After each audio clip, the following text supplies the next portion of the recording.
Yo, what's up, guys? It's your boy Looney. Today, I want to talk directly to the people grinding to hit that first 5,000 in their portfolio.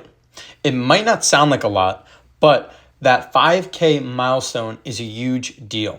And how you get there matters way more than just the number.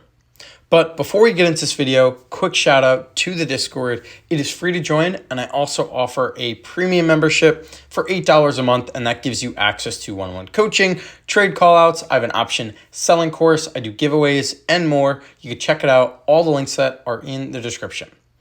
So here's the hard truth. You don't want to rush to that 5,000 mark. Getting there too fast actually means you're cutting corners, either going all in or chasing hype stocks.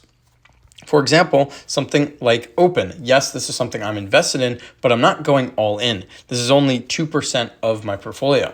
But if you do that, you'll end up actually making careless mistakes that can actually wipe out your progress just as quickly as you built it. So how would I actually approach this 5,000 milestone? Now, first, and this is also a reality, is you do need to get that income. Ideally, you'd like to have $2,000 in cash, or at least that's what I started with, was around that $2,000 mark. With that, you can work with it. But to get there, obviously, you might have to grind to get there as well, whether it be work a side hustle, save aggressively, or just sell some stuff that you don't use. But getting there is very important. That is just the starting amount. I wouldn't start with $100. I wouldn't even start with 500. I would definitely try to hit at least 1,000. And if that even, I would try to get to 2K. That'd probably be my benchmark. If I were to start over, or if I were to be a beginner, would be that 2K mark. Because that's when you actually move into the market. Now, when you're starting out, you don't want to be spreading yourself too thin. That's kind of the mistake I made when I first started investing, is I kind of went all different directions, couldn't really choose one. My ideology was under the fact that everything goes up long term, which is kind of true, but the issue with that is you get diminishing returns. So you don't make as much of a return if you're invested into overlapping positions, which I really was. So I cut those positions and I still have some kind of overlap, but for the most part, I cut those out of my portfolio. But on the other hand, is you don't want to go all in on one stock. Like I was just mentioning with Open or some kind of penny stock or even a crypto. You don't want to be going all in. So my rule is kind of just pick 3 positions. I would start with 3, and obviously you could build from that, but you don't want to be picking like 10 or 20 just when you're first starting out. Now, the first one I would pick is a safe position. Now, when I say safe, that can include an index or a ETF. So I have SPY and VOO. These are my safe ones. I'd probably pick one of these. They're really similar with the way they act or work. They're basically a combination of a bunch of companies together all in one fund, which is very good because this list changes. So you don't have to worry about a company going bankrupt or kind of situation like that, because they can get replaced. So in this scenario, it is NVIDIA as its top holding. So this is very NVIDIA heavy. Same with, I believe, SPY. SPY is pretty heavy with NVIDIA as well. So these are very similar ETFs.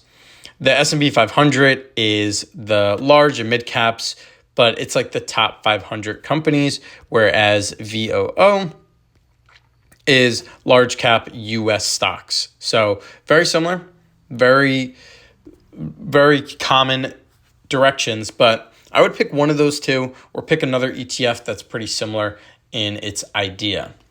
Now, the next one I would do is some kind of popular stock. Now, when I say popular, I'm not saying like a meme stock, but something a lot of people follow and believe in, but for good reason. Now, this could be something like Tesla, Apple, Palantir, NVIDIA, some strong developed company, definitely a leader in its category. That's what I would really focus on.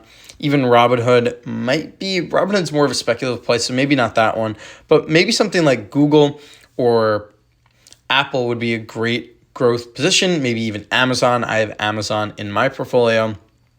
But something that's popular in the sense that there's a lot of volume and it's a long-lasting company. Amazon has been here for ages. This one actually has a pretty good opportunity cost right now. I believe that its stock price isn't actually its fair value, so it's pretty undervalued. And this is probably one of the better ones that I would choose if I were to start. And Amazon's a great one. It's been here for years and it probably will be here for another years to come. So when I say popular, that's what I mean. I'm saying ones that have high volume, stocks that have really good brand and will be here for generations. Now, the last bullet, and this one you could have a little bit of fun with. This would be the speculative play, something that has higher risk, but also potential upside. This actually includes crypto. If you really wanted to crypto, perhaps you could jump into that. I would definitely stick to the main ones, though. I wouldn't go some kind of meme coin. Or maybe you do. Maybe you do want to go meme coin, but I would definitely stay on whatever they have in Robinhood. If you're using Robinhood, just stay on Robinhood. If it's not listed there, you're not really missing out. A lot of cryptos move the same way. Choosing one crypto over the other isn't really that important. Obviously, some outshine, but they all follow Bitcoin. So if Bitcoin's up, they'll all go up. Even Ethereum as well. So when I'm saying speculative, that can include Bitcoin. Bitcoin can definitely go under that speculative play.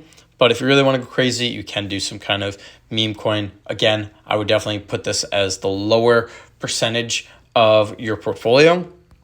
Maybe even a speculative stock if you're not comfortable with doing crypto. And I would say, again, you can maybe do Open's very speculative. I would maybe stay away from that one. But Hims is a pretty good one. Robinhood's an okay one. SoFi, these are ones that are growth stocks. And yes, they do have some hype, so they can turn around very quickly. But you do need that risk appetite to actually grow your portfolio.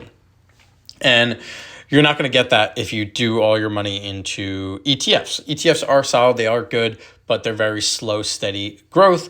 And yeah, you want to try to outperform that ETF. So that's why I choose one speculative play, have some fun with that one, and figure out what works for you in that scenario. So this way that you're actually learning across different types of investments without blowing up your account on just one bet. So again, when I say speculative play, I wouldn't say go all in. Definitely don't go all in. Like we could look at my portfolio. I do have some speculative plays, even like Shiba. Very risky play, only takes up 0.6% of my portfolio. Open, again, only takes up 2. And then this new one I just opened only takes up 1. So these speculative plays are very small positions in my portfolio. And if we do consider Riot, this one is a speculative play and this takes up most of my portfolio. But this one has been running up pretty hot recently. So this would be a type that I would steer away from because of how much it has run up. But something like Hims, SoFi, ASTS, these are, I wouldn't say safer. They're definitely safer than some of the cryptos where they're companies and they rely on earnings, but these are ones that are definitely riskier. Now, another thing is I would also keep some cash on the side in case your stock dips or whatever you do need that cash for. You don't want to be fully invested all the time because if something goes wrong and it messes with your emotions seeing your account go down. Now, more seasoned investors are aware of volatility and that it can go against you. You're not always going to see green days. There is a bull market going on, so everything is just going up. But having cash on that side is very important in case we do see some sort of pullback. But here's the part that people don't actually want to hear. And the journey from 2K to 5K should feel slow, or just the overall journey to 5K should feel slow. You don't want to hit 5K overnight because that usually means you got lucky. And luck almost always runs out. You want to build it a little by little so you learn the discipline of dollar cost averaging, managing emotions, and being okay with boring growth. So don't go all in. Always keep that cash, like I was saying, to perhaps DCA. You can keep those 3 main positions and DCA when they dip. So it's not about timing the bottom or just overall timing. It's definitely staying consistent is the most important thing you want to be doing over time so you build that strategy. And it's something that you can get better and better at. Now, once you hit that 5,000 mark, that's where things get interesting. You're definitely still a beginner, but 5K is just the starting line. But that's when you could actually start introducing yourselves, or that's when I started introducing myself to selling options. I'm not going to go over that in this video, but I do sell cash secured puts. I do sell covered calls.